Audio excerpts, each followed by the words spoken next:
그동안 안녕하셨습니까? 제가 방송을 한 9개월 정도를 못한 것 같아요. 뭐 정치적으로 너무 시끄럽고 경제도 어렵고 해서 또 개인적인 일도 좀 있었고요. 그래서 방송을 그동안 좀 못하다가 이제 뭔가 좀 정리가 되는 느낌이 들어서 이제 방송을 다시 시작했고요. 새로운 코너가 하나 또 새로 생겼습니다. 박 PD의 매물 탐방. 그래서 실제적으로 강남 지역에 있는 정말 살만한 물건들이 있을까? 새롭게 생긴 코너 한번 주목 좀 해주시고요.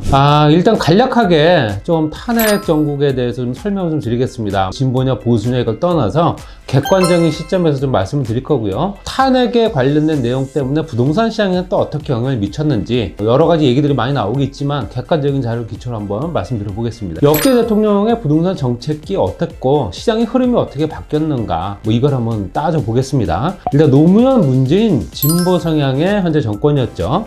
보유세, 재산세, 종부세라든가 아니면 다주택자 규제 지난 문재인 정부 때도 굉장히 심했기 때문에 그런 것들을 기조로 이뤘고 시장 흐름은 반대로 갔어요. 규제를 많이 했는데도 불구하고 집값 상승과 투기 과열 뭐 이것 때문에 굉장히 집값을 잡기가 어려웠던 시점이 바로 이때가 아닌가 말씀드리고 싶고요. 그 다음에 이제 이명박 박근혜가 이제 보수 정권이었죠. 부동산 정책에 관련된 뭐 규제라든가 이런 것들을 계속 완화를 시키고 세제 혜택이라든가 내 집 마련하기 위한 여건들을 많이 만들어줬던 시기고 대출 규제를 많이 풀어서 대출을 받아서 집을 살 수 있는 여건들을 충분히 만들었던 시기가 아닌가. 이때는 좀 가격적인 부분이 좀 안정세에 들어섰던 시점이었고요. 그렇다고 해서 또 가격이 급등했느냐? 그렇지 않습니다. 가격은 좀 안정되면서 좀 하락 국면으로 갔었죠. 지난 이명박 대통령 때가 가격이 가장 많이 안정화됐던 시기다 이렇게 알 수 있고요. 이번에 탄핵이 된 윤석열 정부 같은 경우도 현재 같은 보수 정권이었기 때문에 당연히 규제 일부를 해제했고요. 거기에 세제 완화까지 같이 했습니다. 마무리가 못해서 어떤 정책이 또 앞으로 바뀔 거냐 또 관심이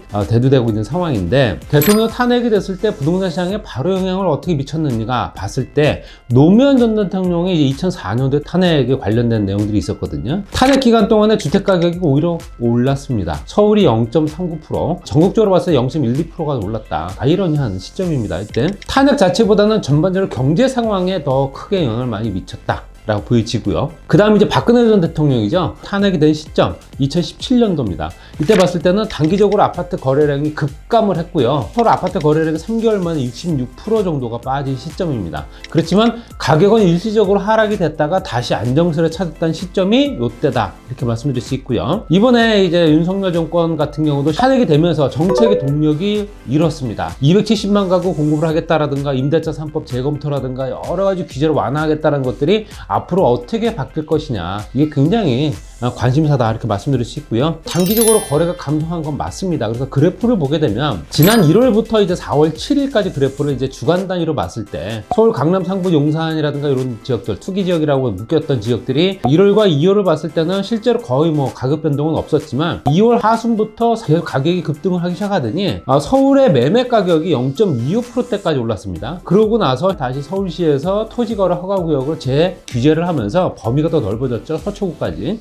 실제적으로 가격이 또 반토막이 난 걸 보실 수 있습니다. 0.11%대까지 떨어졌고요. 파면되는 시점 4월 4일 기점으로는 0.08대까지 떨어졌습니다. 그리고 전세 가격도 0.02 전국적으로 봤을 때는 마이너스 0.0이다 이렇게 보시면 될 것 같아요. 탄핵을 받았던 대통령들 노무현, 박근혜 이때를 따져보게 되면 파면이 되건 어쨌든 결론적으로 어떤 마무리가 됐을 시점에는 어느 정도는 가격이 하락을 하다가 다시 안정세로 보이는 영향을 많이 미쳤던 부분도 있었다라고 보여지는 거고요. 그러면 대통령 탄핵의 부동산 영향은 어떻게 될 것이냐.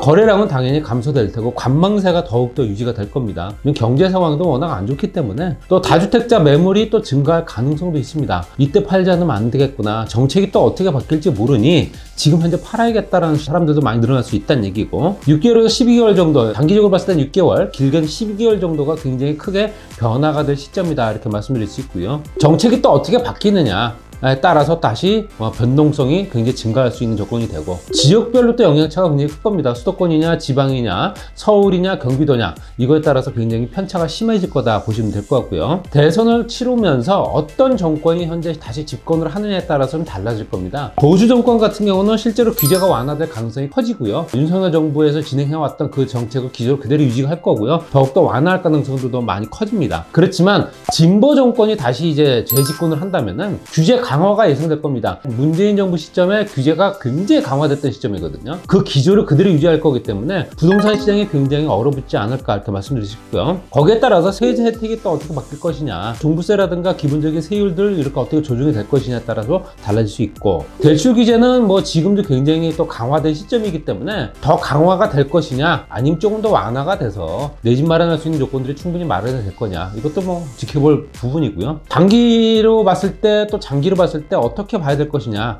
단기로는 관망세가 지속될 거다라 말씀드리고 싶고요. 거래량은 감소가 될 수밖에 없습니다. 가격 변동성이 증가가 될 테고요. 장기적으로는 정책은 안정화가 될 겁니다. 어떤 정책이 나오든 간에 6개월, 12개월 지나게 되면 당연히 어느 정도 안정화 될 테지만 또 실수요 중심으로 다시 회복이 될 가능성도 커지고요. 지역별 차별화 심화된다는 얘기 아까 말씀드렸고, 유형별로 봤을 때 아파트냐 빌라냐 어떤 시장들을 봤을 때 어떤 변화가 또 예상되느냐. 아파트 같은 경우는 정책의 영향이 굉장히 큽니다. 현재 거래되는 가격 자체도 또 규모가 크기 때문에 주택 같은 경우도 실거주 위주로 당연히 돌아설 가능성이 커졌고, 오피스텔 같은 경우는 규제가 또 어떻게 변화가 생길 것이냐 굉장히 주목되는 부분이고요. 상가는 경기가 회복이 얼마나 빠르게 될 수 있느냐, 토지는 사실상 어느 정도 묵혀놔야 된다라는 뭐 예전 관념이 있기 때문에 장기 보유가 계속 유지가 될 가능성이 크고요. 숙박시설은 관광과 연계가 되느냐 안 되느냐, 이것들이 굉장히 중요하다 이렇게 말씀드리고 싶습니다. 그리고 지역별로 봤을 때도 수도권은 정책에 굉장히 민감하고요. 지방은 인구 감소가 되기 때문에 정책보다는 인구 감소의 영향을 많이 받을 수 있고요. 신도시 같은 경우는 1기 신도시, 뭐 3기 신도시는 진행되고 있는 것들은 그대로 유지가 될 가능성이 크고요. 어떤 정권이 현재 들어서든 간에 공급 정책을 당연히 그렇게 잡았기 때문에 그거는 진행될 가능성이 큽니다. 그리고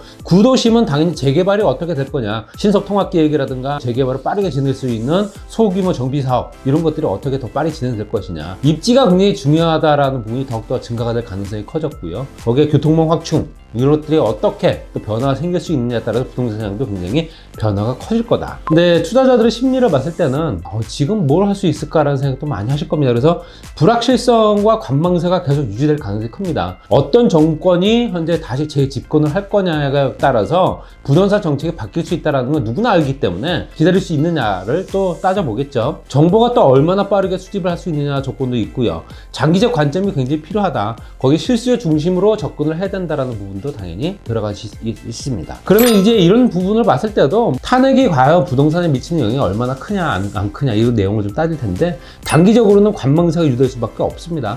정치적으로 불확실성이 해소가 되는 시점까지는 굉장히 관망세가 유지가 될 거고요. 일시적으로 위축될 수 있는 시장은 당연합니다. 그리고 지역별 수도권과 지방, 서울과 경기 나누어져서 시장 반응이 각각 다르게 움직이기 때문에 이런 부분도 좀 참고해 보실 필요 있고요. 탄핵 자체보다는 전반적인 경제 상황이라든가 금리, 대출 이런 것들이 굉장히 크게 영향을 많이 미친다. 탄핵이 굉장히 크게 시장을 요동치게 만들지만 요동치는 만큼 가격이 쭉 하락되면서 쭉 빠지는 게 아니고요. 어느 정도 안정세를 유지할 수 있는 여건들이 충분히 만들어진다 이렇게 말씀드릴 수 있습니다. 대통령이 다시 바뀌는 시점, 그 시점에 정책이 또 어떻게 나올 수 있느냐 우리가 지켜볼 수 있는 여건들이 되겠죠. 그래서 이건 간단하게 이렇게 정리했고요. 제가 말씀드렸던 새로운 코너 박기지의 부동산 탐방 시간입니다. 이거는 이제 직접적인 매물을 한번 제가 소개할 생각인데요. 일주일에 한 번, 두 번 정도 현재 그 지역에 있는 물건들을 저희가 어느 정도 답사를 하고 실제적인 현재 그 물건의 투명성이라든가 또 가격 경쟁력이 있는지 없는지 이것들까지 다시 따져보고 나서 제가 면밀히 검토한 후에 말씀드리는 부분이기 때문에 관심이 있으신 분들은 아무래도 조금 더 지켜보시거나 아니면 문의를 주셔도 상관이 없다 이렇게 말씀드릴 수 있습니다.